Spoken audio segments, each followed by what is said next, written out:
ഭാരതത്തിലെ അൽമായരിൽ നിന്നും ക്രിസ്തുവിനു വേണ്ടി കാറ്റാടി മലയിൽ വെച്ച് 5 വെടിയുണ്ടകളേറ്റ് പ്രഥമ രക്തസാക്ഷിയായി വിശുദ്ധ പദവിയിലേക്ക് ഉയർത്തപ്പെട്ട വിശുദ്ധ ദേവസഹായം പിള്ളയുടെ ജീവിത വഴികൾ കോർത്തിണക്കിക്കൊണ്ട് പള്ളിക്കുന്ന് അസംഷൻ ചർച്ച് കേന്ദ്ര സമിതിയും ഭക്തസംഘടനകളും വിശ്വാസ പരിശീലന അധ്യാപകരും വിദ്യാർത്ഥിനികളും ചേർന്ന് നിങ്ങളുടെ മുന്നിൽ വിനയപുരസ്സരം അവതരിപ്പിക്കുന്നു. ജീവിതം സാക്ഷി.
നീർച്ചാൽ തേടുന്ന മാൻപേടയെപ്പോൽ ദൈവമേ, എൻ്റെ ഹൃദയം അങ്ങയെ തേടുന്നു.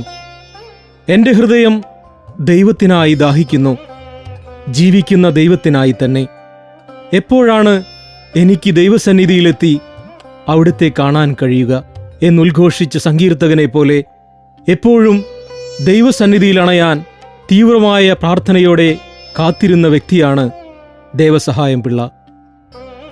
സവർണർ മതം മാറുന്നത് നിയമവിരുദ്ധമായിരുന്ന അന്നത്തെ തിരുവിതാംകൂറിൽ പത്മനാഭപുരത്തിനടുത്തുള്ള നട്ടാലം എന്ന ഗ്രാമത്തിൽ മരുതകുളങ്ങര എന്ന പ്രശസ്തമായ നായർ കുടുംബത്തിൽ 1712 ദേവസഹായം പിള്ള ജനിച്ചു.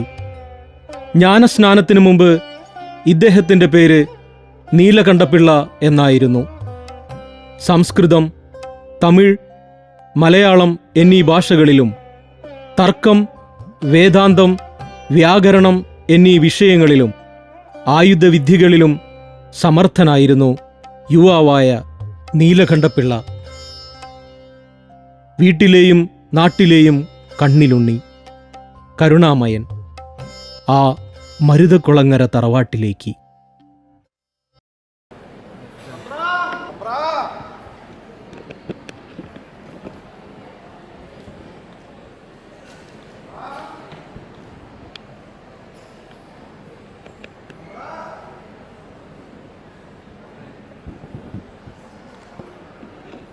ഉമറത്ത് ആരും കാണാനില്ലല്ലോ. കോരാ, നീ ആ ചാക്ക് താഴെ വെച്ചോ. തമ്പ്രാ, തമ്പ്രാ.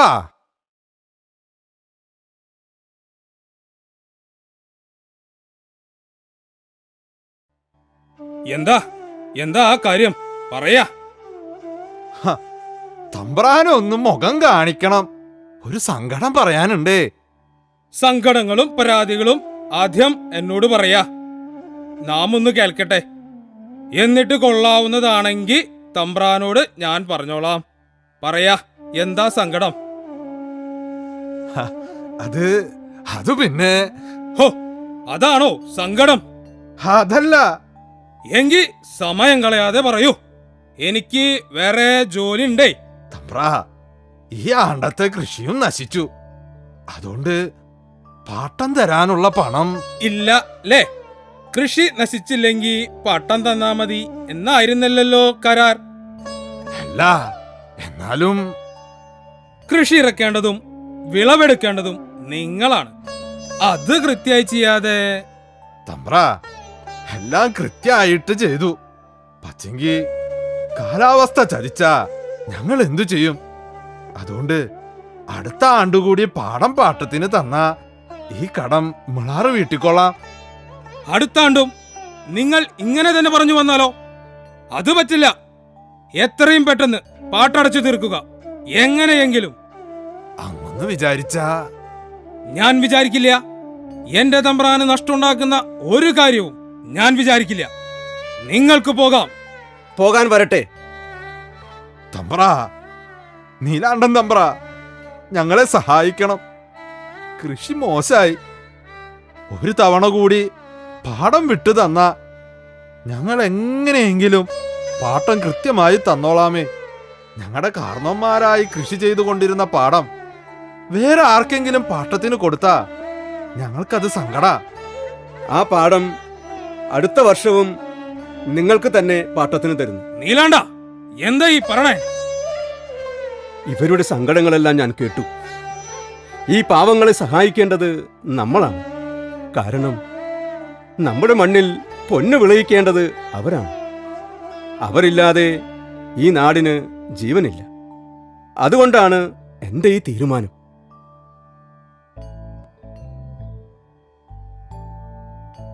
അച്ഛാ, എല്ലാം ഞാൻ കേട്ടു. അന്നം തരുന്നവനെ പിണക്കരുതച്ഛാ. എനിക്ക് പ്രായമായി. ഇനി കാര്യങ്ങളൊക്കെ നീ തന്നെ തീരുമാനിച്ച് നടപ്പിലാക്കുക. നീ അറിവുള്ളവനാണ്. നിന്റെ തീരുമാനങ്ങളൊന്നും തെറ്റാവില്ലെന്ന് ഈ അച്ഛൻ ഉറപ്പുണ്ട്. സന്തോഷായില്ലേ? ചെന്ന് അടുത്ത കൃഷിക്കുള്ള ഒരുക്കങ്ങൾ കൂട്ട്. തമ്പ്രാ, നിങ്ങളാറ് കൊണ്ടുവന്ന ഈ കാണിക്കനെല്ല് അങ്ങെടുത്ത അടിയങ്ങൾക്ക് വലിയ സന്തോഷാവും. ഒന്നും വേണ്ട. ഇവിടുത്തെ പത്തായങ്ങൾ എന്നും നിറഞ്ഞിരിക്കുന്നു. ഇനി നിങ്ങളുടെ കുടിയിലെ കുഞ്ഞുങ്ങളുടെ വയറ് കൂടി എന്നും നിറഞ്ഞിരിക്കട്ടെ. തമ്പ്ര, എന്നാലും എന്നാ ശരി, ആ ചാക്കഴിക്കൂ.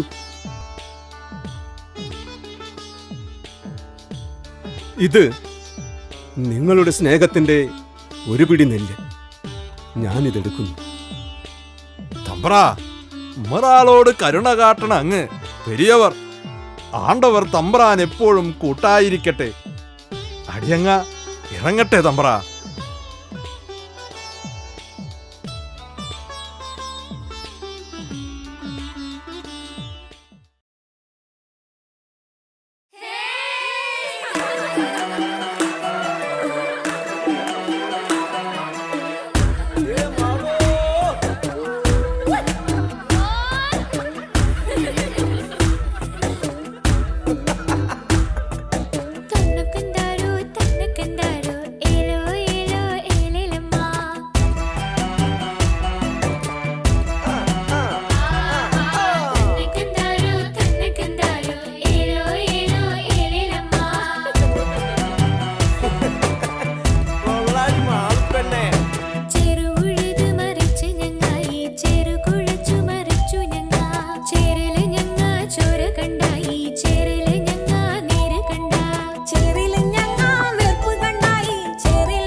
മാളു തമ്പിരാൻ നോക്കുന്നുണ്ട്.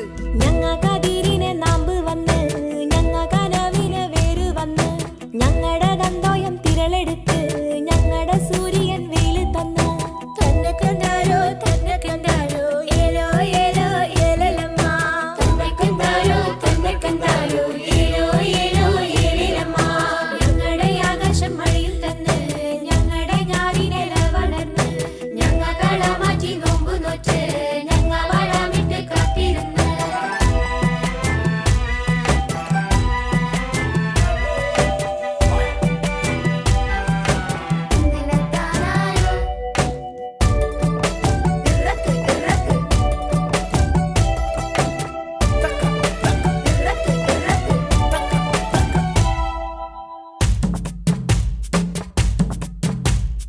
അയ്യയ്യ കിന്നാരം പാടുന്നോളെ പാടുന്നോളെ പായാരം പറയാണ്ട് നാറ് നാട് നാറ് നാട് തമ്പീരം കണ്ട കലീളകെ കലീളകെ തമ്പീരം കേട്ടാലൊറങ്ങുന്നുള്ളേ ഒന്നുതുള്ളേ മാറ് മറച്ചിട്ട് ഞാറ് നട് തമ്പീരം കാണാണ്ട് മാറി നിക്ക് തമ്പീരം കാക്ക കണ്ണെറിയലുണ്ട് നാവില് വെള്ളമിറക്കണുണ്ട് ചെറിയ പാറ വെച്ചും വാരം മാറ്റി വലിയ പാറ വെച്ചും വാരം മാറ്റി നെല്ലായ നെല്ലൊക്കെ തമ്പീരാന നാടായ നാടൊക്കെ തമ്പീരാന കണ്ടങ്ങളൊക്കെയും തമ്പീരാന തമ്പീരാന ചൂണ്ടിപ്പണയവും തമ്പീരാന തമ്പീരാന കണ്ടങ്ങളൊക്കെയും തമ്പീരാന കണ്ട പലിശയും തമ്പീരാന ആ നീലാണ്ട, ആ ജ്യോത്സ്യൻ വന്നിരുന്നു. എന്തിനാണാവോ? ആ മറന്നോ? നിന്റെ വിവാഹ തീയതി കുറിച്ചുകൊണ്ടാ വന്നത്. ഇരണിയിലിനടുത്ത് മേക്കാട് കുടുംബത്തിലെ ഭാർഗവി. നിന്റെയും ഈ തറവാടിന്റെയും കെടാവിളക്കായിരിക്കും അവൾ. ചിങ്ങം 14 നല്ലൊരു മുഹൂർത്തമുണ്ടത്രേ. അപ്പോ അടുത്ത ദിവസം തന്നെ നിശ്ചയം. അവർക്കും സൗകര്യമെങ്കിൽ ചിങ്ങം 14 തന്നെ കല്യാണം.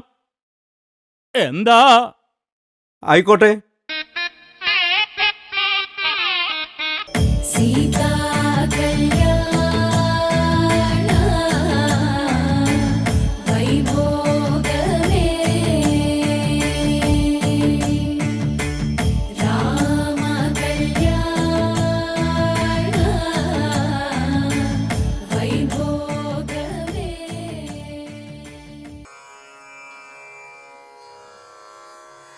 ഈശ്വര, വിളക്കണഞ്ഞല്ലോ. ഇനി എന്തു ചെയ്യും? വിഷമിക്കേണ്ട, അത് കാറ്റുകൊണ്ട് അണഞ്ഞു പോയതല്ലേ. എന്നാലും എന്തോ ഒരു അപശകുനം പോലെ. ഒരപശകുനവുമില്ല. ഇങ്ങനെ ശകുനങ്ങൾ നോക്കാൻ പോയാലേ ജീവിക്കാൻ പറ്റില്ല. പിന്നെ ഈ കടാവിളക്കുള്ളപ്പോൾ മറ്റു വിളക്കുകളെല്ലാം അണഞ്ഞോട്ടെ. എന്നാലും എനിക്ക് എന്തോ ഒരു സങ്കടം. അത് കെടാതെ ഞാൻ ശ്രദ്ധിക്കണമായിരുന്നു. എന്റെ തെറ്റ്. അങ്ങ് എന്നോട് ക്ഷമിക്കണം. നോക്കൂ, ഇത്തരം അന്ധവിശ്വാസങ്ങളോട് എനിക്ക് യോജിക്കാനാവില്ല. കാറ്റു വന്നു, വിളക്ക് കെട്ടു. അതിന് നമ്മൾ എന്ത് പിഴച്ചു? കെട്ടുപോകുന്ന വിളക്കുകൾ വീണ്ടും തെളിയിച്ച് നമുക്ക് മുന്നോട്ട് പോകാം. അണഞ്ഞ ദീപങ്ങളെക്കുറിച്ച് വേവലാതിപ്പെടാനുള്ളതല്ല ജീവിതം. കെടാവിളക്കുകൾ ശേഷിപ്പിക്കുകയാണ് വേണ്ടത്. അതിന് പ്രതിബന്ധങ്ങളെ ധൈര്യസമേതം നേരിടാനുള്ള മനക്കരുത്ത് നമുക്കുണ്ടാകണം. തരമൊരു ചിന്തയിലൂടെ നമുക്ക് ഈ ജീവിതം ആരംഭിക്കാം.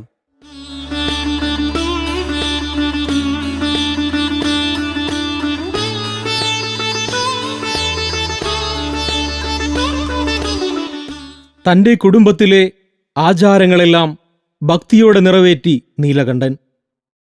ദേവീദേവന്മാരെ പ്രീതിപ്പെടുത്തുന്നതിനുള്ള പൂജാവിധികളെല്ലാം ഭക്തിയോടെ ഇദ്ദേഹം ചെയ്തു പോന്നു. ഇക്കാലത്ത് തിരുവിതാംകൂർ ഭരിച്ചിരുന്നത് പ്രസിദ്ധനായ മാർത്താണ്ഡവർമ്മ മഹാരാജാവായിരുന്നു. നീലകണ്ഠപിള്ളയുടെ ബുദ്ധിസാമർഥ്യത്തിലും സൽസ്വഭാവത്തിലും താൽപ്പര്യം തോന്നി മാർത്താണ്ഡവർമ്മ നീലകണ്ഠനെ പത്മനാഭപുരം നീലകണ്ഠസ്വാമി കോവിലിലെ കാര്യസ്ഥനായും പത്മനാഭപുരം കോട്ട നിർമ്മാണത്തിന്റെ ചുമതലക്കാരനായും നിയമിച്ചു.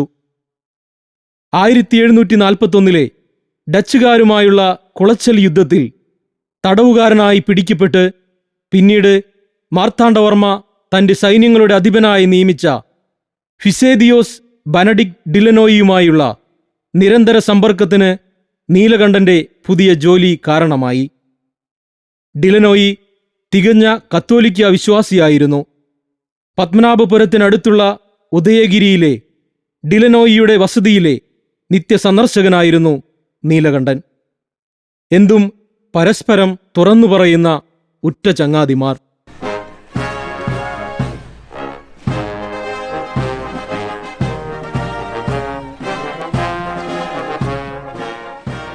Good morning captain. Very good morning. Please take your seat. Thanks. പിന്നെ എന്തൊക്കെയുണ്ട് പുതിയ വിശേഷങ്ങൾ? പ്രത്യേകിച്ചൊന്നുമില്ല. കൊട്ടാരം പണികളൊക്കെ നന്നായി പോകുന്നു. ബട്ട് എന്തോ ഒന്ന് നന്നായി പോകുന്നില്ല. അത് നിങ്ങളുടെ മുഖം കണ്ടാൽ അറിയാം. മനസ്സിലെ എന്തോ ഒരു പ്രശ്നം. ശരിയാണ്. കുറച്ചു നാളായി ക്യാപ്റ്റനോട് ഞാനിത് പറയണമെന്ന് വിചാരിക്കുന്നു. Tell me, what's the matter? തുറന്ന് പറയൂ. കുടുംബത്തിലെ വിഷയമാണ്. ഇത്രയും കാലം അരിഷ്ടതകളൊന്നും കൂടാതെ തറവാട്ടിൽ സന്തോഷം നിറഞ്ഞു നിന്നിരുന്നു. പക്ഷേ കുറച്ചു നാളായി ഓരോരോ ദുരിതങ്ങൾ. കുടുംബാംഗങ്ങളിൽ പലരും രോഗം ബാധിച്ച് കിടപ്പിലായി. കന്നുകാലികൾക്കും മറ്റു മൃഗങ്ങൾക്കും വരെ അസുഖങ്ങളും മരണങ്ങളും. കൃഷിയിലും കാര്യമായ നഷ്ടങ്ങൾ തന്നെ. സാമ്പത്തികമായ പരാധീനതകൾ താങ്ങാവുന്നതിലും അപ്പുറമായി. ഇങ്ങനെ പോയാൽ ദാരിദ്ര്യവും പട്ടിണിയും കുടുംബത്തിലേക്ക് പടികയറി വരാൻ ഏറെ താമസമുണ്ടാകില്ല. നിങ്ങള് തികഞ്ഞ ദൈവവിശ്വാസിയല്ലേ? അതെ, ഞാൻ ദൈവവിശ്വാസി തന്നെയാണ്. പക്ഷെങ്കി ദേവി കോപമാണെന്ന ജ്യോത്സ്യൻ പ്രശ്നം വെച്ച് പറഞ്ഞത്. ദേവി പ്രീതിക്കായി അജബലി, കുക്കുടബലി, പൊങ്കാല, വെട്ടിമുറിപ്പ് മുതലായ കർമ്മങ്ങൾ ഒത്തിരി നടത്തി. ഓ, ഇത് കുറേയുണ്ടല്ലോ. കയ്യിലുണ്ടായിരുന്ന പണം നഷ്ടപ്പെട്ടു എന്നല്ലാതെ യാതൊരു മാറ്റവുമില്ല. അന്ധവിശ്വാസമാണെന്നറിഞ്ഞിട്ട് കൂടി എല്ലാറ്റിനും കൂടെ നിന്നു. ഇപ്പോൾ ഇതാ നഷ്ടങ്ങളുടെ നടുവിൽ ഞാൻ. മൈ ഡിയർ ഫ്രണ്ട് പില്ല, നിങ്ങളുടെ ഈ ദുഃഖം വെറുതെയാണ്. ലോക സുഖങ്ങൾക്കായി എന്തിനിങ്ങനെ വറീഡാകുന്നു? ഈ ലോകം മുഴുവൻ സമ്പാദിച്ചിട്ട് നിങ്ങളുടെ ആത്മാവ് നശിക്കുന്നു എങ്കിൽ ആ സമ്പാദ്യം കൊണ്ട് എന്ത് പ്രയോജനമാണുള്ളത്? സുഖവും ദുഃഖവും അത് പേഴ്സണലായിട്ടുള്ളതല്ലേ? ഒരു പിച്ചക്കാരന്റെ 4 കാസ് കിട്ടിയാൽ ഹാപ്പിയായിരിക്കും. ബട്ട് അതൊരു മഹാരാജാവിന് ലഭിച്ചാലോ അവനതൊന്നുമല്ല. ഒരു സാമ്രാജ്യം നേടിയാലേ അദ്ദേഹം ഹാപ്പിയാകൂ. Another important thing you note mister Pilla, സുഖത്തിന്റെ എക്സ്ട്രീം എൻഡ് ഈസ് സോറോ. അതായത് ദുഃഖം. യഥാർത്ഥമായ സുഖം ആത്മാവാണ് അനുഭവിക്കേണ്ടത്. അങ്ങ് പറഞ്ഞു വരുന്നത് നാം പ്രവർത്തിക്കേണ്ടത് ആത്മാവിന്റെ വിശുദ്ധിക്ക് വേണ്ടി മാത്രമാണെന്നാണോ? സമ്പത്തിനു വേണ്ടി നമ്മൾ കഷ്ടപ്പെടുന്നത് വ്യർത്ഥമാണെന്നാണോ? യെസ്, നമ്മൾ ദൈവപ്രീതിക്ക് എഫർട്ട് ചെയ്യുമ്പോൾ നന്മയുള്ളവരായി വിശുദ്ധിയുള്ളവരായി തീർന്നു. എല്ലാവരെയും സ്നേഹിക്കാനും എല്ലാവരാലും സ്നേഹിക്കപ്പെടാനും നമുക്കാകും. പക്ഷേ ഞാനൊരു സാധാരണ മനുഷ്യൻ. കുടുംബ ബന്ധങ്ങളും ബന്ധനങ്ങളും ബാധ്യതകളും പേറുന്ന ഒരു സാധാരണ മനുഷ്യൻ. താങ്കൾ പറയുന്നത് പോലെ നഷ്ടബോധമില്ലാതെ ആത്മശുദ്ധിക്കായി പ്രവർത്തിക്കാൻ എനിക്കാവുമോ? Definitely you can പില്ല. ഞങ്ങളുടെ ബൈബിളിൽ ഒരു സ്റ്റോറിയുണ്ട്. ബൈബിളിൽ സ്റ്റോറിയോ? എന്താണ് ആ സ്റ്റോറി? ജോബിന്റെ സ്റ്റോറി. ഇസഹാക്കിന്റെ പുത്രനായ ഏസാവിന്റെ വംശത്തിൽ ജോബ് എന്നു പേരായ ഒരു നീതിമാൻ ഉണ്ടായിരുന്നു. അദ്ദേഹത്തിന് 7 പുത്രന്മാരും 3 പുത്രിമാരും ടോട്ടൽ 10 മക്കൾ ഉണ്ടായിരുന്നു. He was very, very rich man. 7,000 ആടുകൾ, 3,000 camels, 500 കഴുതകൾ, so many servants, just like you and your king, our highness Marthanda Varma.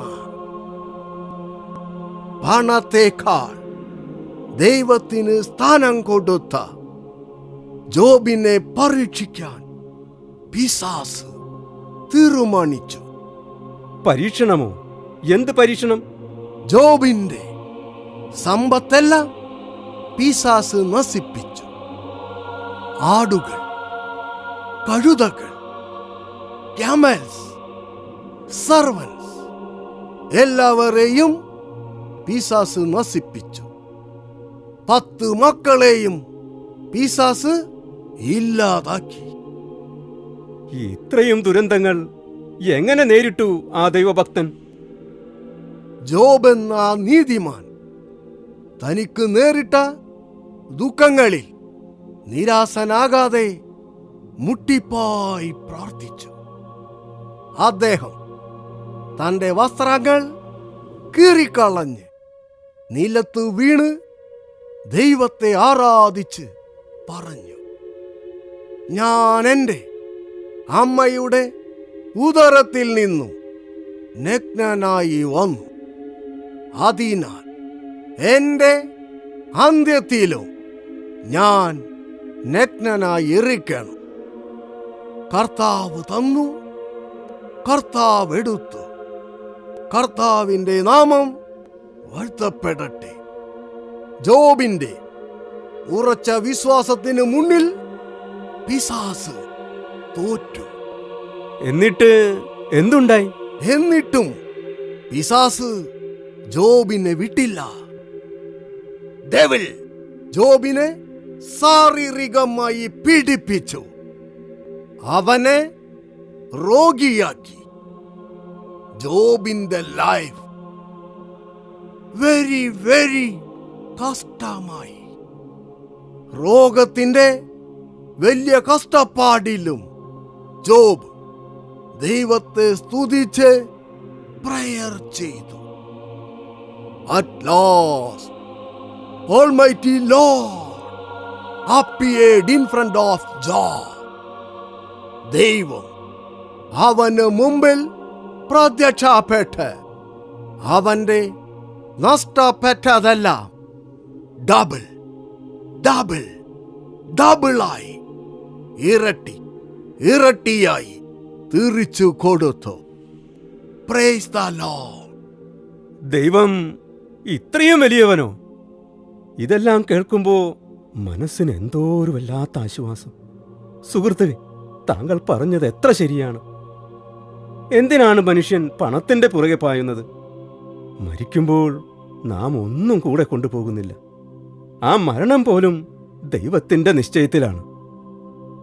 Yes, you are right, my dear friend.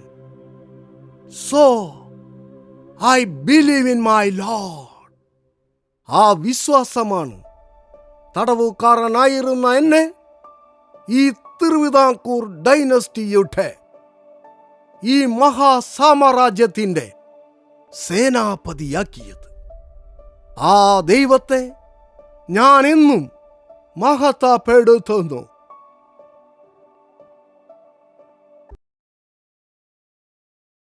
അങ്ങെന്താ വലിയ ചിന്തയിലാണല്ലോ. അതെ, ഞാൻ വല്ലാത്ത ധർമ്മസങ്കടത്തിലാണ്. നമ്മുടെ കഷ്ടപ്പാടുകളെ കുറിച്ചാണെങ്കിൽ അങ്ങ് സമാധാനപ്പെടൂ. ഭദ്രകാളി പൂജയും ബലികളും നടത്തിയില്ലേ നമ്മൾ? ദേവി പ്രസാദിക്കും, എനിക്ക് ഉറപ്പുണ്ട്. ഇല്ല, ഇതൊക്കെ വെറും അന്ധവിശ്വാസങ്ങളാണ്. സത്യദൈവം ഒരു മൃഗബലിയും ആവശ്യപ്പെടുന്നില്ല. അങ്ങ് എന്താണ് ഈ പറയുന്നത്? ദൈവകോപം വരുത്തിവെക്കല്ലേ.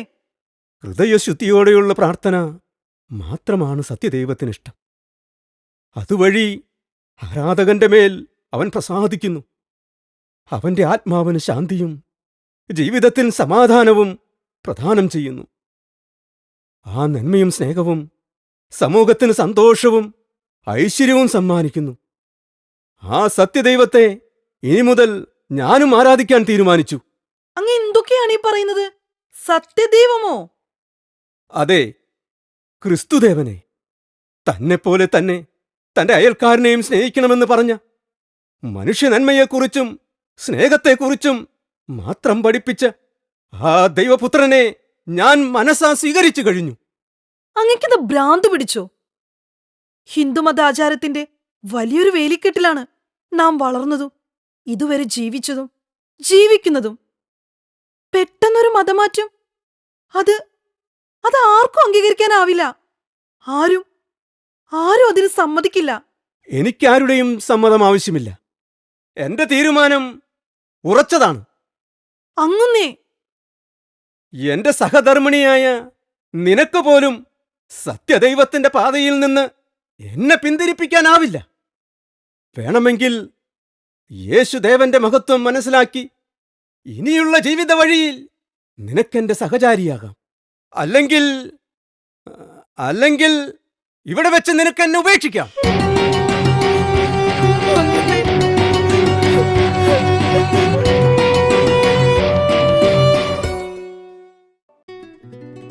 Good morning Fran.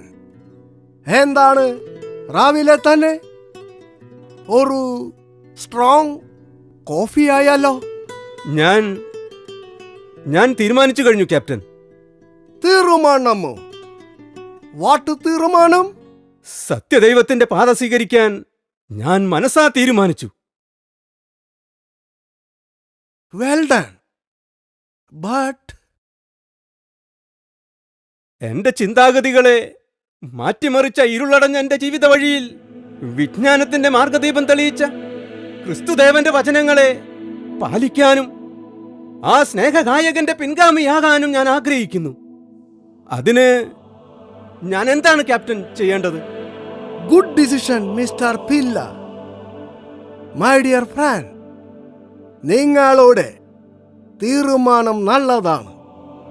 But this is not an easy task for you. വിഗ്രഹാരാധനയും അന്ധവിശ്വാസവും മുറുകെ പിടിച്ചിരിക്കുന്ന ഹിന്ദുമത മേധാവികൾ നിങ്ങൾക്കെതിരെ തിരിയും. മാത്രമല്ല, സവർണറുടെ മതപരിവർത്തനം തിരുവിതാംകൂറിലെ നിലവിലുള്ള നിയമത്തിന് വിരുദ്ധവുമാണ്. ഒരു കൊട്ടാരം ഓഫീസറായ താങ്കൾ രാജ്യദ്രോഹ കുറ്റത്തിന് ശിക്ഷിക്കപ്പെടുന്നത്. അതിനെക്കുറിച്ചൊന്നും ഞാനിപ്പോൾ ആകുലപ്പെടുന്നില്ല ക്യാപ്റ്റൻ. സത്യദൈവത്തിന്റെ പാതയിലുള്ള പീഡനങ്ങളെല്ലാം ഞാൻ സന്തോഷത്തോടെ സ്വീകരിക്കും. ഓക്കേ ഓക്കേ ഓക്കേ, എനിക്ക് ബോധ്യമായി നിങ്ങളുടെ മനസ്സ്. ദൈവത്താൽ സൃഷ്ടിക്കപ്പെട്ട മനുഷ്യർ ധാരാളം, വിളിക്കപ്പെട്ടവർ അനേകം. ബട്ട് തെരഞ്ഞെടുക്കപ്പെട്ടവർ ചുരുക്കം. അങ്ങനെ തെരഞ്ഞെടുക്കപ്പെട്ടവനാണ് താങ്കളെന്ന് ഞാൻ കരുതുന്നു. ഇതിനായി താങ്കൾ ആദ്യം സ്നാനപ്പെടണം. സ്നാനമോ? അതെങ്ങനെ?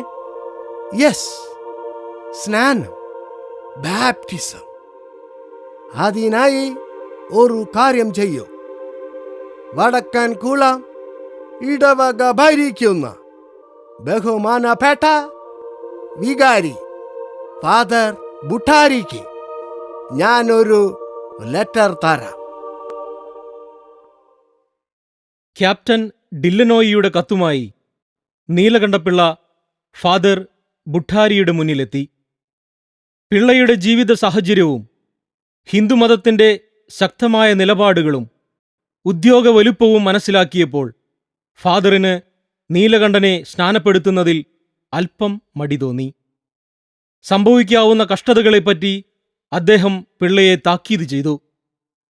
പക്ഷേ ആരുടെയും പ്രേരണയാലല്ല, സ്വന്തം ഇഷ്ടപ്രകാരമാണ് ജ്ഞാനസ്നാനത്തിനെത്തിയതെന്നും സത്യവിശ്വാസത്തെ രക്ഷിക്കുന്നതിനു വേണ്ടി തൻ്റെ സർവ്വസ്വത്തുക്കളെയും ബന്ധുമിത്രാദികളെയും തൻ്റെ ശരീരത്തെ തന്നെയും ഉപേക്ഷിക്കുന്നതിന് തയ്യാറാണെന്ന് പിള്ള ഉറപ്പിച്ചു പറഞ്ഞതോടെ ഫാദർ പിള്ളയുടെ ജ്ഞാനസ്നാനത്തിന് തയ്യാറായി.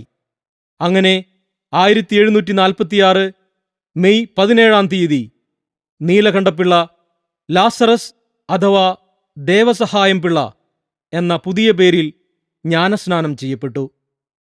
വാർത്ത കാട്ടുതീ പോലെ പരന്നു. ദേവസഹായം പിള്ള യാതൊരു കൂസലുമില്ലാതെ എല്ലാ ചോദ്യങ്ങളെയും സധൈര്യം നേരിട്ടു. താമസിയാതെ സ്വന്തം ഭാര്യ ഭാർഗവി പിള്ളയെയും ജ്ഞാനസ്നാനത്തിനായി സമ്മതിപ്പിച്ചു. ഭർത്താവിന്റെ സത്യവിശ്വാസം ഭാർഗവിക്കും ബോധ്യമായി. പക്ഷേ സ്വന്തം വീട്ടുകാർക്കെന്ന പോലെ ഭാർഗവിയുടെ വീട്ടുകാർക്കും ഇതൊട്ടും തന്നെ ഉൾക്കൊള്ളാനായില്ല. അവരുടെ അമ്മ കലിതുള്ളി ഭാർഗവിയുടെ അടുക്കലെത്തി. ഭാർഗവി, എന്താ ഈ കേൾക്കണേ? അമ്മ എന്തു കേട്ടുവെന്നാ? നിന്റെ ഭർത്താവ് മതം മാറി ക്രിസ്ത്യാനിയായ? ഓ, അതാണോ? ആയി. അതിനെന്താ? അതിനെന്താണെന്നോ? കണ്ട പരദേശികളുടെ പിന്നാലെ വേദപുസ്തകം പിടിച്ചോണ്ട് നടക്കാൻ അവന് നാണല്ലേ? മോളെ, അവര് നിന്റെ ഭർത്താവിന് കൈവിഷം കൊടുത്ത് മനസ്സ് മാറ്റിയതാ. അമ്മേ, ആരൊരു വിഷവും കൊടുത്ത് മയക്കിയതല്ല അദ്ദേഹത്തിന്റെ മനസ്സ്. ആ മനമാറ്റത്തിന്, മതം മാറ്റത്തിന് ഒത്തിരി ദിവസങ്ങളുടെ, ഒത്തിരി ചിന്തകളുടെ പിൻബലമുണ്ട്. നീ അവനോടൊപ്പം ചേർന്ന് സംസാരിച്ചാലുണ്ടല്ലോ, ഇതിന്റെയൊക്കെ വരും വരായികളെ കുറിച്ച് ആലോചിച്ചിട്ടുണ്ടോ നീ? ബ്രാഹ്മണ കോപം, അതിനേക്കാൾ ഉപരി രാജകോപം. കൊട്ടാര ഉദ്യോഗസ്ഥനായാലും വധശിക്ഷ വരെ കിട്ടാവുന്ന കുറ്റമാണീ മതം മാറ്റം. അറിയോ നിനക്ക്? അറിയാം. അവൾക്ക് മാത്രമല്ല, എനിക്കും നല്ല ബോധ്യമുണ്ട് ഈ മതം മാറ്റത്തിന്റെ ഭവിഷ്യത്തുകളെക്കുറിച്ച്. എന്നിട്ടും നിങ്ങൾ? അതെ. മക്കളെ, നിങ്ങളുടെ നന്മയ്ക്ക് വേണ്ടിയാണ് അമ്മ ഈ പറയുന്നത്. ഈ പൊല്ലാപ്പൊക്കെ ഒഴിവാക്കി ഒരു ഭദ്രകാളി പൂജ കഴിച്ച് ഒരു അജബലിയും നടത്തി ഭഗവതിയോട് പ്രാർത്ഥിച്ച ഭഗവതി ഈ അപരാധം പൊറുക്കും. ഈ കുടുംബത്തിൽ ഉണ്ടായിക്കൊണ്ടിരിക്കുന്ന അരിഷ്ടതകളൊക്കെ മാറും. ഈ കുടുംബത്തിൽ അരിഷ്ടതകൾ ഉണ്ടാകാൻ തുടങ്ങിയപ്പോഴാണ് ഞാൻ ഈ പരിഹാരമാർഗം കണ്ടെത്തിയത്. ഇപ്പോൾ ഗാർഹിക പ്രശ്നങ്ങളോ ലൗകിക സുഖങ്ങളോ എന്റെ വിഷയമല്ല. സത്യമാർഗത്തിലൂടെ വിശുദ്ധിയിലേക്കുള്ള യാത്രയിലാണ് ഞങ്ങളിപ്പോൾ. ഞങ്ങളോ? ഞങ്ങളെന്ന് പറഞ്ഞാൽ? എന്റെ വേളിയും എന്നെ പിന്തുടർന്ന് ഫാദർ ബുട്ടാരിയുടെ കാർമ്മികത്വത്തിൽ ജ്ഞാനസ്നാനം സ്വീകരിച്ച് ജ്ഞാനപ്പൂ എന്നർത്ഥമുള്ള ത്രേസ്യയായി. എന്റെ ഭഗവതി, എന്താ ഈ കേൾക്കണേ? സത്യമാണമ്മേ. മോളെ, അതെ, ക്രിസ്തുവിന്റെ എളിയ ദാസി ത്രേസ്യ. എന്റെ ദേവി. അതെ അമ്മേ, ആ സ്നേഹസ്വരൂപിന്റെ സത്യവചനങ്ങൾ പ്രചരിപ്പിക്കാൻ ഇനി ഞാനും ഇദ്ദേഹത്തോടൊപ്പം ഉണ്ടാകും. അനുഭവിക്കും, നിങ്ങൾ അനുഭവിക്കും. ഭദ്രകാളി കോപിക്കും. സത്യദൈവത്തിന്റെ പേരിൽ മരിക്കാനും ഞങ്ങൾ തയ്യാർ. നിങ്ങൾക്കേ നരകയാതന അനുഭവിക്കേണ്ടി വരും. അമ്മേ, ആ, അനുഭവിക്കേണ്ടി വരും. നോക്കിക്കോ, നോക്കിക്കോ, നോക്കിക്കോ, നിങ്ങൾ നോക്കിക്കോ. മരുതക്കുളങ്ങര കുടുംബത്തിലെ ദുരിതങ്ങൾക്കെല്ലാം കാരണം ഭദ്രകാളി കോപമെന്ന് വിധിയെഴുതി ബ്രാഹ്മണർ ഭദ്രകാളി കോവിലിൽ ബിംബപ്രതിഷ്ഠ നടത്താൻ തീരുമാനിച്ചു. പക്ഷേ മതനിന്ദ നടത്തിയ ദേവസഹായം പിള്ളയെ മാത്രം ചടങ്ങിന് ക്ഷണിച്ചില്ല. പ്രതിഷ്ഠാവിശേഷമറിഞ്ഞെത്തിയ പിള്ള ബ്രാഹ്മണരുമായി സംവാദത്തിലേർപ്പെടുകയും ഹിന്ദുമതത്തിലെ പരമ്പരാഗത അന്ധവിശ്വാസങ്ങളെയും അനാചാരങ്ങളെയും കുറിച്ച് അവിടെ കൂടിയിരുന്നവരോട് പ്രസംഗിക്കുകയും ചെയ്തു. അത് സത്യദൈവത്തിന്റെ അപദാനങ്ങൾ വാഴ്ത്തിച്ചൊല്ലിയ മഹാവേദിയായി. പിള്ള കുടുംബത്തിൽ നിന്നും തിരിച്ചിറങ്ങി കുറെ കഴിഞ്ഞപ്പോൾ മരുതക്കുളങ്ങര കാരണവർ ഹൃദയാഘാതം മൂലം കുഴഞ്ഞു വീണ് മരിച്ചു. അങ്ങനെ പ്രതിഷ്ഠ നടത്തേണ്ട പൂജാമണ്ഡപത്തിൽ കാരണവരുടെ ശവസംസ്കാര ചടങ്ങുകൾ നടത്തേണ്ടി വന്നു. ദിവസങ്ങൾക്കകം മാർത്താണ്ഡവർമ്മയുടെ പ്രധാനമന്ത്രി രാമയ്യൻ ദളവയുടെ മുന്നിൽ ദേവസഹായം പിള്ളയുടെ മതപരിവർത്തനത്തെക്കുറിച്ചുള്ള പരാതിയെത്തി. ആ കോപാഗ്നിയിൽ ജ്വലിച്ചു നിന്ന ദളവയുടെ മുന്നിലേക്ക് ഒരു ദിവസം ദേവസഹായം പിള്ള എത്തി.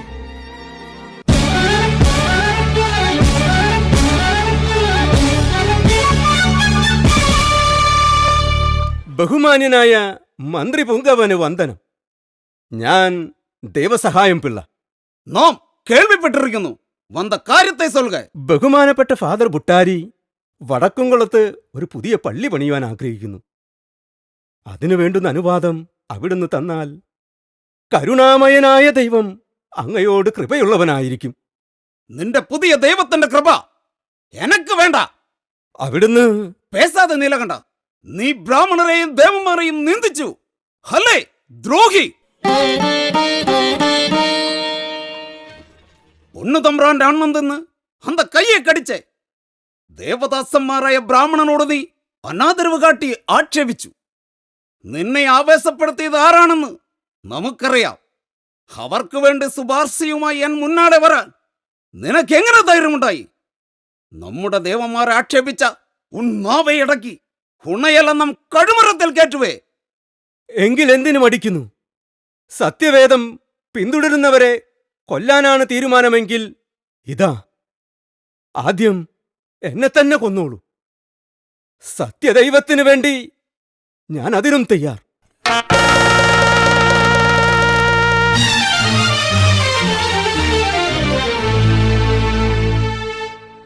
അപ്പോഴേക്കും എല്ലാ പ്രദേശങ്ങളിലും സത്യവിശ്വാസികളുടെ സംഖ്യ പെരുകിക്കഴിഞ്ഞിരുന്നു. ഒരു വിശിഷ്ട ക്രൈസ്തവ സമൂഹം രൂപപ്പെട്ടു കഴിഞ്ഞിരുന്നു.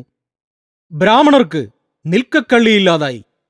അവർ രാജസന്നിധിയിലെത്തി.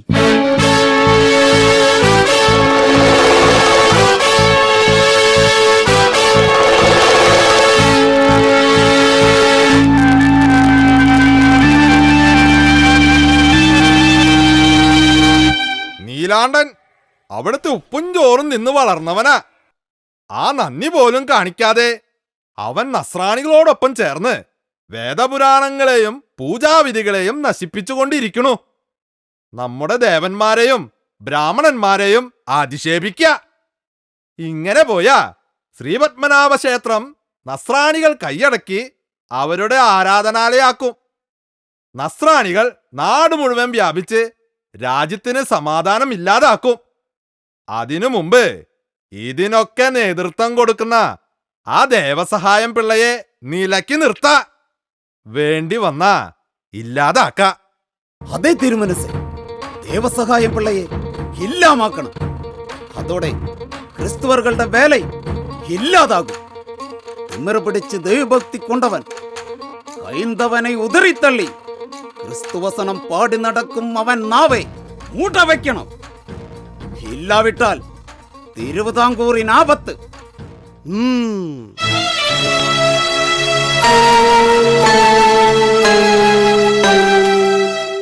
കുലദ്രോഹിയായി നീലകണ്ഠപിള്ളയെ രാജ്യദ്രോഹ കുറ്റം ചുമത്തി കയ്യാമം വെച്ച് എത്രയും പെട്ടെന്ന് നമ്മുടെ മുന്നിൽ ഹാജരാക്കുക.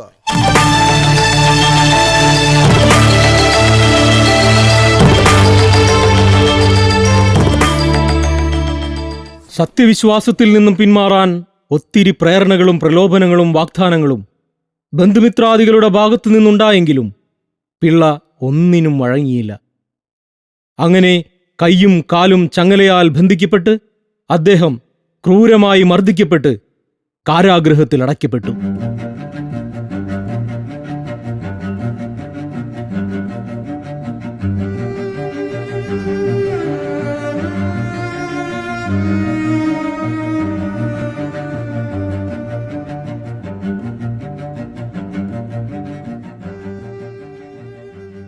എന്തിനാണ് താങ്കൾ ഇങ്ങനെ പീഡനങ്ങൾ ഏറ്റുവാങ്ങുന്നത്? താങ്കൾ മഹാരാജാവിന്റെ പ്രിയപ്പെട്ടവനായിരുന്നില്ലേ? അദ്ദേഹത്തോട് മാപ്പ് പറഞ്ഞ് തെറ്റേറ്റു പറഞ്ഞ് ഹിന്ദുമതത്തിലേക്ക് തിരിച്ചു വന്നാൽ എനിക്ക് സ്ഥാനമാനങ്ങൾ കിട്ടുമായിരിക്കും, സമ്പത്ത് കിട്ടുമായിരിക്കും. പക്ഷേ എൻ്റെ ആത്മാവിന് ശാന്തി ലഭിക്കില്ല. സകലത്തിൻ്റെയും സൃഷ്ടികർത്താവിന് തൊട്ടറിഞ്ഞ എനിക്ക് അവിടത്തെ മാത്രമേ ഇനി ആരാധിക്കാനാവൂ, സേവിക്കാനാവൂ. നാഥന്റെ പാതയെ പിന്തുടരാൻ ഏത് പീഡനം സഹിക്കാനും മരിക്കാനും വരെ ഞാൻ സന്നദ്ധനാണ്. എങ്കിൽ നിന്റെ മരണത്തിന്റെ സമയം അടുത്തു കഴിഞ്ഞു നീലകണ്ഠ. അങ്ങനെ തീരുമാനിക്കേണ്ടി വന്നതിന് കാരണം നീ തന്നെയാണ്. എത്രയോ ആളുകൾ എത്രയോ തവണ നിന്നെ ഉപദേശിച്ചു. പക്ഷേ നിന്റെ പുതിയ വിശ്വാസം അതിൽ നീ അള്ളിപ്പിടിക്കുന്നു. ഒരു പുനർചിന്തയ്ക്ക് നീ തയ്യാറാകുന്നില്ല. ഈ കാരാഗ്രഹം പോലും നീ ക്രിസ്തുവിന്റെ ആരാധനാലയമാക്കി. അതിനാൽ നാം ഇങ്ങനെ തീരുമാനിച്ച് കൽപ്പിക്കുന്നു: ക്രിസ്തുമതം സ്വീകരിച്ചവർക്കും സ്വീകരിക്കാൻ ഒരുങ്ങുന്നവർക്കും ഒരു പാഠമാകാൻ നീലകണ്ഠനെ എരിക്കിൻ പൂമാലയിട്ട് തെരുവ് നീളെ നടത്തി അപമാനിച്ച് കാട്ടിൽ കൊണ്ടുചെന്ന് ശിരസ് ഛേദിച്ചു കളയുക.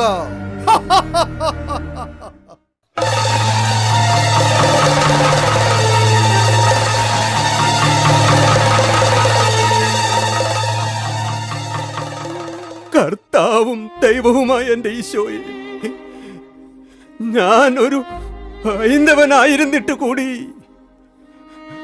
അവിടുന്ന് എന്നെ അങ്ങയുടെ പ്രിയപുത്രനായി സ്വീകരിച്ചു. ഇപ്പോൾ ഞാൻ നേരിട്ട് കൊണ്ടിരിക്കുന്ന ഈ വേദനകളും പീഡനങ്ങളും അവിടുത്തെ സഹനങ്ങളുമായി തട്ടിച്ചു നോക്കുമ്പോൾ തുലോം തുച്ഛം. എല്ലാം സഹിക്കുവാനുള്ള ശക്തിയും അങ്ങയുടെ നാമത്തിൽ ഒരു രക്തസാക്ഷിയായി മരിക്കാനും വേണ്ടുന്ന അനുഗ്രഹം അങ്ങ് നൽകണമേ. പക്ഷേ വധശിക്ഷ നടപ്പാക്കും മുമ്പ് രാജാവിന്റെ മറ്റൊരു കൽപ്പന എത്തി. നീലകണ്ഠനെ ഇപ്പോൾ ശിരച്ഛേദം ചെയ്ത് കൊല്ലണ്ട, വീണ്ടും തടവിൽ പാർപ്പിക്കുക. ശേഷം എരുമപ്പുറത്ത് കയറ്റി അപമാനിതനാക്കി എല്ലാ ഗ്രാമങ്ങളിലും അങ്ങാടി തെരുവുകളിലും കൊണ്ടുപോവുക. ക്രിസ്തുമതം ഉപേക്ഷിക്കാൻ ബ്രാഹ്മണരെ കൊണ്ട് ഉപദേശിപ്പിക്കുക. എന്നിട്ടും അനുസരിച്ചില്ലെങ്കിൽ 30 അടി വീതം അടിക്കുകയും മുറിവുകളിലും നവദ്വാരങ്ങളിലും മുളകുപൊടി പുരട്ടി വെയിലത്തിരുത്തുകയും ചെയ്യുക. ദാഹശമനത്തിനായി മലിനജലം മാത്രം നൽകുക. ശിക്ഷാവിധികൾ പൂർണ്ണമായി നടപ്പാക്കി. ഈ ക്രൂരമായ പീഡനങ്ങൾ ഏറ്റിട്ടും അദ്ദേഹം ചെറുതായിപ്പോലും ഒന്ന് നിലവിളിച്ചില്ല. ആ ഖണ്ഡത്തിൽ നിന്നും പുറപ്പെട്ട ഏകനാമം ഈശോ എന്ന് മാത്രമായിരുന്നു. തിരുക്കുടുംബം അദ്ദേഹത്തിന് പ്രത്യക്ഷമായി പലതവണ. ക്രൂരമർദ്ദനങ്ങളും പീഡനങ്ങളുമായി ദിവസങ്ങൾ വീണ്ടും കടന്നുപോയി. ആയിടയ്ക്കൊരു സംഭവം. അദ്ദേഹത്തെ ക്രൂരമായി മർദ്ദിച്ചുകൊണ്ടിരുന്ന ഒരു ആരാച്ചാർക്ക് സന്താനഭാഗ്യമില്ലായിരുന്നു. ദേവസഹായം പിള്ള മധ്യസ്ഥനായി നിന്ന് അയാൾക്കു വേണ്ടി പ്രാർത്ഥിച്ചു. നാളുകൾക്കകം അയാൾക്ക് സന്താനഭാഗ്യമുണ്ടായി. പിള്ളയുടെ രോഗസൗഖ്യ ശുശ്രൂഷയുടെയും പ്രാർത്ഥനാഫലങ്ങളുടെയും വാർത്തകൾ നാടുനീളെ പരന്നു. ആളുകൾ ദേവസഹായം പിള്ളയുടെ സന്ദർശന സമയത്തിനായി കൂട്ടം കൂട്ടമായി വന്നു തുടങ്ങി. ക്രിസ്തുമതത്തിലേക്ക് വിശ്വാസികളുടെ പ്രവാഹം ആരംഭിച്ചു. വീണ്ടും 3 വർഷത്തെ കഠിന തടവ്. ഒരു ദിവസം ക്യാപ്റ്റൻ ഡിലനോയ് വ്രണിതഹൃദയനായി അദ്ദേഹത്തെ സന്ദർശിച്ചു. അങ്ങയെ വീണ്ടും കാണാൻ കഴിഞ്ഞതിൽ സന്തോഷം. പക്ഷേ താങ്കളുടെ ഈ അവസ്ഥയിൽ ഞാൻ ദുഃഖിക്കുന്നു. മൈ ഡിയർ ഫ്രണ്ട്, വരാനിരിക്കുന്ന ദുരിതങ്ങളെ കുറിച്ച് മുന്നറിയിപ്പ് തന്നിട്ടും you selected the Jesus Christ. അതേക്കുറിച്ചോർത്ത് ഇന്നേ വരെ ഒരു നിമിഷം പോലും ഞാൻ ദുഃഖിച്ചിട്ടില്ല. സുഹൃത്തെ, ക്രിസ്തുവിനെ പ്രതിയുള്ള ഈ പീഡനങ്ങൾ ഞാൻ സന്തോഷത്തോടെ സ്വീകരിക്കുന്നു. എനിക്കെന്റെ പിതാവെങ്കിൽ അണയാനുള്ള സമയമായി. ആ പുണ്യനിമിഷത്തിന് വേണ്ടി ഞാൻ കാത്തിരിക്കുകയാണ്. എല്ലാറ്റിനും വഴിയൊരുക്കി തന്ന അങ്ങയോട് ഞാൻ കടപ്പെട്ടിരിക്കുന്നു. മൈ ഡിയർ ഫ്രണ്ട് പിള്ള, താങ്കളോട് എന്തു പറഞ്ഞാശ്വസിപ്പിക്കണം എന്നെനിക്കറിയില്ല. ഒരിക്കൽ ഞാൻ പറഞ്ഞതുപോലെ താങ്കൾ തെരഞ്ഞെടുക്കപ്പെട്ടവനാണ്. തെരഞ്ഞെടുക്കപ്പെട്ടവരിൽ ദ ഗ്രേറ്റ് മാൻ. ഈ ദൈവദാസന്റെ മുന്നിൽ ഞാൻ എത്രയോ നിസാരൻ, ഡിയർ ഫ്രണ്ട്, എൻ്റെ പ്രാർത്ഥനകളിലെന്നും താങ്കൾ ഉണ്ടാകും. ദൈവത്തിൻ്റെ പ്രിയപ്പെട്ടവനെ സ്തുതി.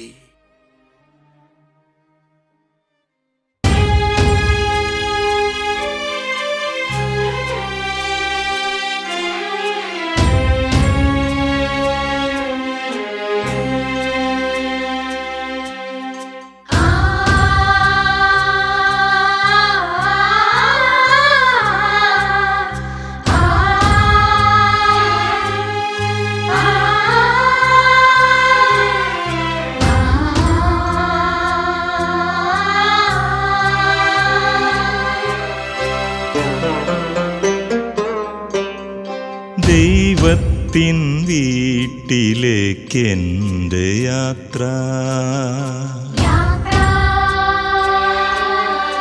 മാലാഖമാരൊത്ത് സ്വർഗയാത്ര, ദൈവത്തെ കാണുവാൻ മോക്ഷയാത്ര, പ്രിയരെ പിരിഞ്ഞെൻ്റെ അന്ത്യയാത്ര, അന്ത്യയാത്ര.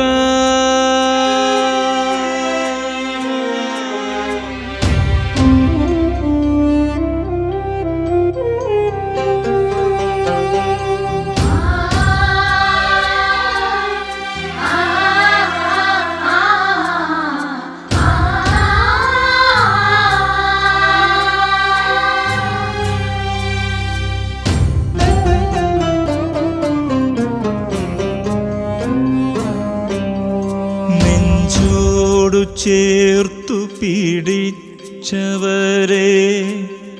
നിങ്ങളെയൊക്കെ പിരിഞ്ഞിടുമ്പോൾ അറിയില്ല എന്താണു ചൊല്ലിടേണ്ടു, അറിയാതെ എൻ മനം തേങ്ങിടുന്നു, അറിയാതെ എൻ മനം തേങ്ങിടുന്നു.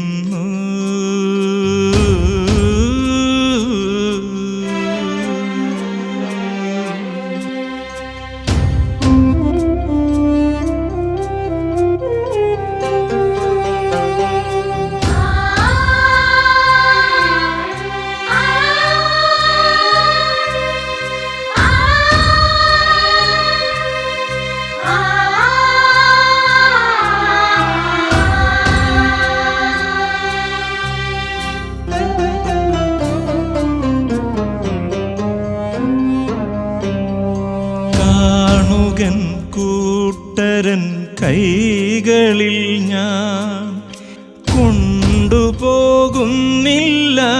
ഒന്നുമൊന്നും, ഒരു വാക്കുമാത്രം ഞാൻ ചൊല്ലിടുന്നു, ഓർക്കുമെൻ സ്നേഹത്തെ എന്നുമെന്നും, ഓർക്കുമെൻ സ്നേഹത്തെ എന്നുമെന്നും.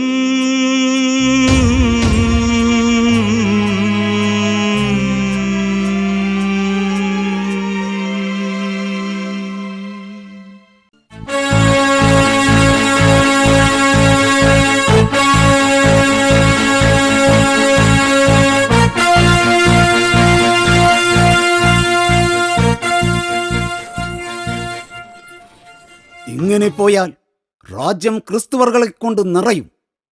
ദേവസഹായം പിള്ളയുടെ അത്ഭുതങ്ങൾ കണ്ട് നിറയെ ഹൈന്ദവർ ക്രിസ്തു മതത്തിற்கு മാറിവിട്ടാர்கள். മുൻപൊരിക്കൽ പുലിയൂർ കുറിച്ചിക്കാട്ടിൽ ഒരു പാറയിൽ അയാൾ കൈമുട്ടുമടക്കി ഇടിത്തപ്പോ പാറ പിളർന്ന് വെള്ളം വന്നത്രേ. അന്നു മുതൽക്ക് ഇവന് ദൈവാംശം കൽപ്പിച്ചു വരുവതുണ്ട്. ക്രിസ്തുവിന്റെ പേരിൽ ഇയാൾ അത്ഭുതങ്ങൾ കാണിച്ച് ആളുകളെ ആകർഷിക്കുന്നു. ഇത് തടുക്കാവിട്ടാൽ രാജ്യത്തിന് ആപത്ത്. അവനേറ്റ സങ്കടങ്ങളൊന്നും അവന്റെ അനുയായികളിൽ ഭയത്തിൻ്റെ ഒരു അംശം പോലും ഉണ്ടാക്കിയില്ല. ഇനി വേണ്ടത് കടുത്ത ശിക്ഷ തന്നെയാണ്. അതെ, അവനില്ലാതായാലേ ഈ ക്രിസ്ത്യാനികൾ ഒരു പാഠം പഠിക്കൂ. മതം മാറ്റത്തിനുള്ള ശിക്ഷ എന്താണെന്ന് അവരറിയണം. ദളവ, വളരെ രഹസ്യമായി പിള്ളയെ കാറ്റാടി മലയിൽ കൊണ്ടുപോയി വെടിവെച്ചു കൊല്ലുക. ഇത് തിരുവിതാംകൂർ മഹാരാജാവിന്റെ കൽപ്പന.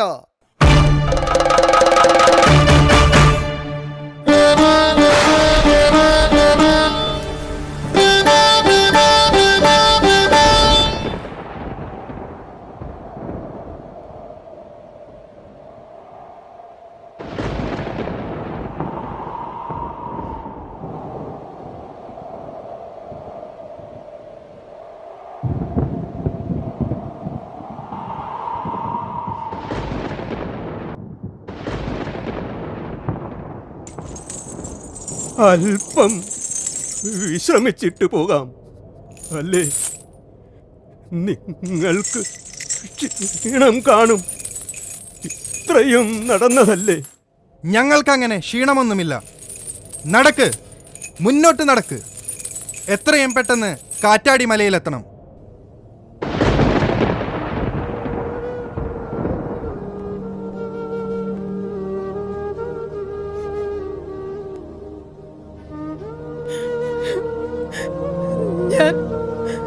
ഞാൻ അങ്ങയൊന്ന് കാണാൻ വന്നതാണ്.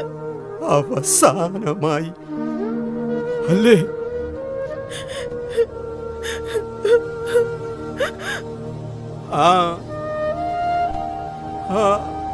ആരാച്ചാരായിരിക്കും രഹസ്യമായി നടപ്പാക്കാൻ രാജാവ് കൽപ്പിച്ച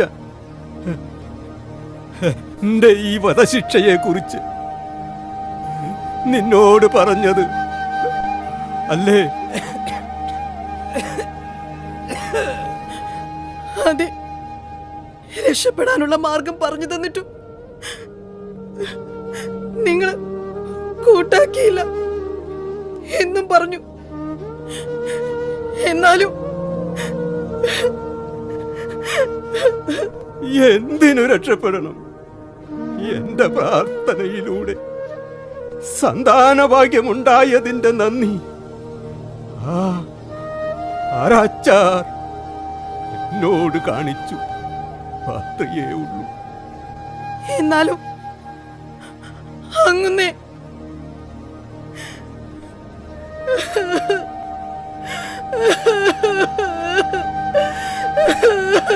കരയരുത്. ദൈവം തന്ന ജീവൻ, ഈ ജീവിതം അദ്ദേഹം തിരിച്ചു ചോദിക്കുമ്പോൾ നമ്മൾ കൊടുക്കാനും ബാധ്യസ്ഥനാണ്. പിന്നെ ദൈവത്തിന് ഇഷ്ടമുള്ളവരെ അവൻ നേരത്തെ വിളിക്കുന്നു. എന്നെ ദൈവം അധികമായി ഇഷ്ടപ്പെട്ടു കാണും. അതാ, കരയരുത്, പ്രാർത്ഥിക്ക. എനിക്ക് വേണ്ടിയല്ല, ഈ ലോകത്തിനു വേണ്ടി, ഈ ലോക നന്മയ്ക്ക് വേണ്ടി. കർത്താവ് നിനക്ക് സമാധാനം നൽകട്ടെ. പോകാൻ സമയമായി.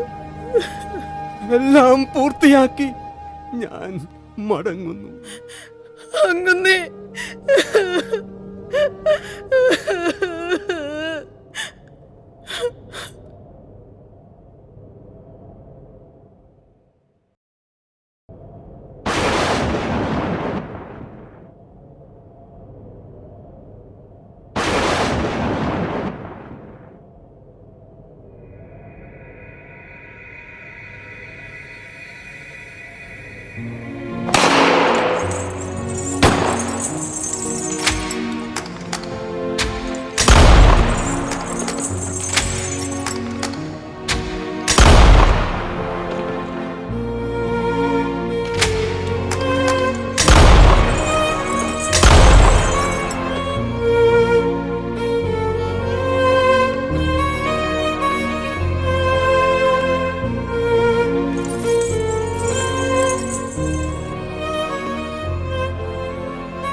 അന്ന് 1752 മകരമാസം 14-ാം തീയതി കാറ്റാടി മലയിൽ വെച്ച് അദ്ദേഹത്തെ വെടിവെച്ചു കൊന്നു.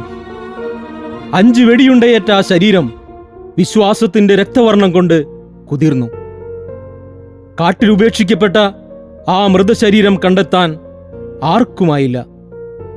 നാളുകൾക്ക് ശേഷം അവശേഷിച്ച അസ്ഥികൾ കണ്ടെത്തുകയും ആ അവശിഷ്ടങ്ങൾ കോട്ടാറിലെ വിശുദ്ധ ഫ്രാൻസിസ് സേവിയറിന്റെ പേരിലുള്ള ദേവാലയത്തിലെ അൾത്താരയ്ക്ക് മുന്നിൽ അടക്കം ചെയ്യുകയും ചെയ്തു.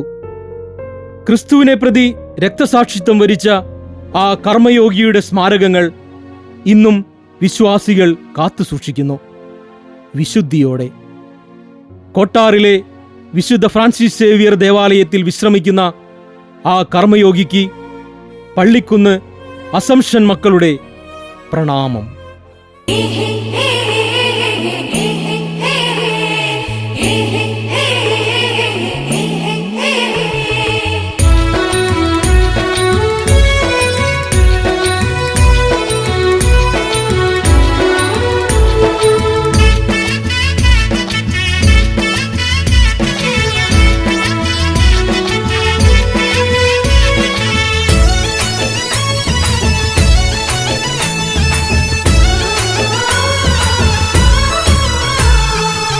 முக்கடல் குமரியின் புதல்வனே முத்தி பேரு பெற்ற எங்கள் முதல்வனே.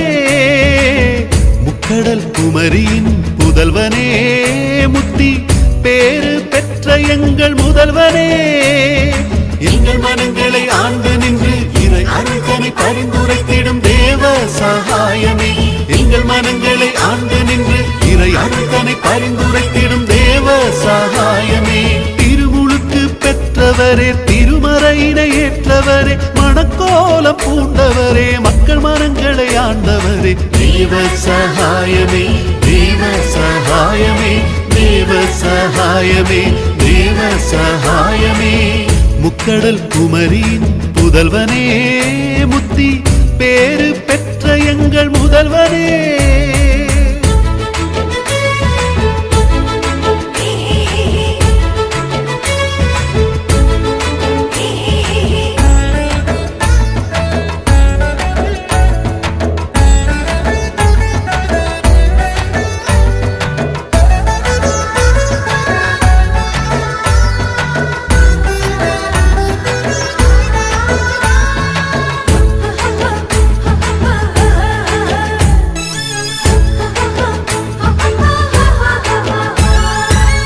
நாட்டில் நாட்டவரே நட்டாலம் பிறந்தவரே மனிதருள் மாணிக்கமே மங்காத அகல் விளக்கே.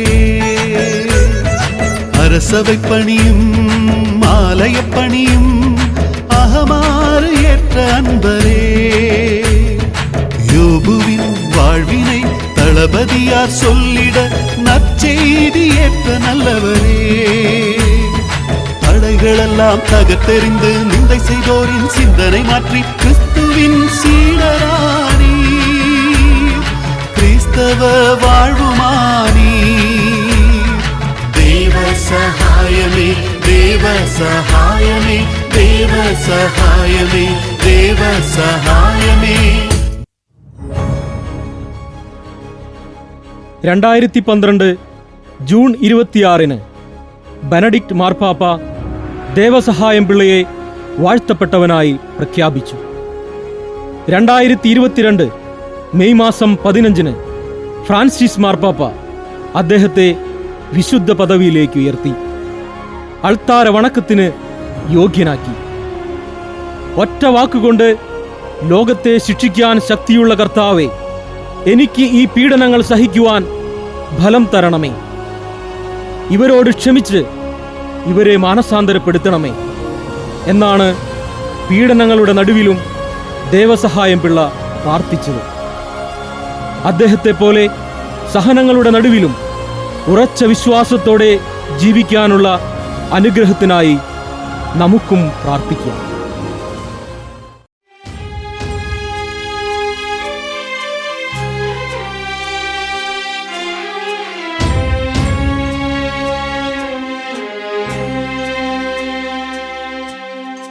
ആ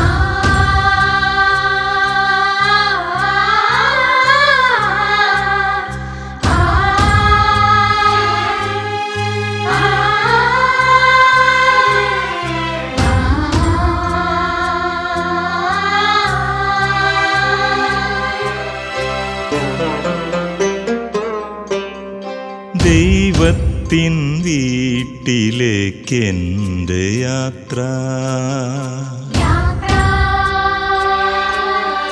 മാലാഖമാരൊത്ത് സ്വർഗയാത്ര. ദൈവത്തെ കാണുവാൻ മോക്ഷയാത്ര. പ്രിയരെ പിരിഞ്ഞെൻ്റെ അന്ത്യയാത്ര. അന്ത്യയാത്ര.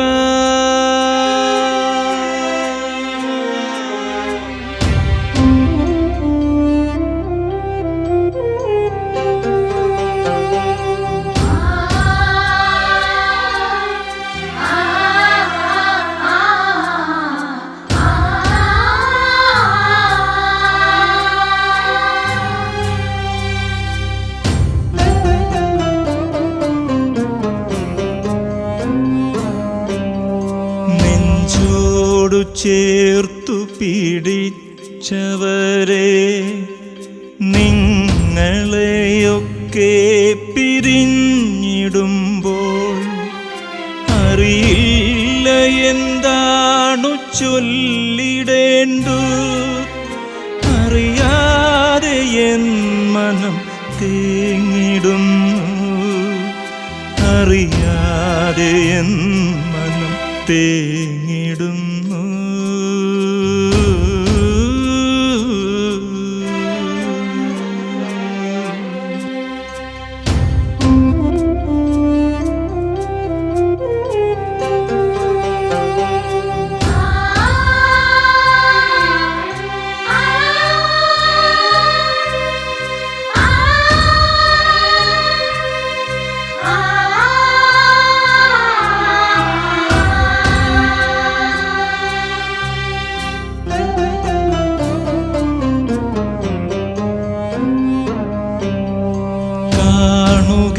കൂട്ടരൻ കൈകളിൽ ഞാൻ കൊണ്ടുപോകുന്നില്ല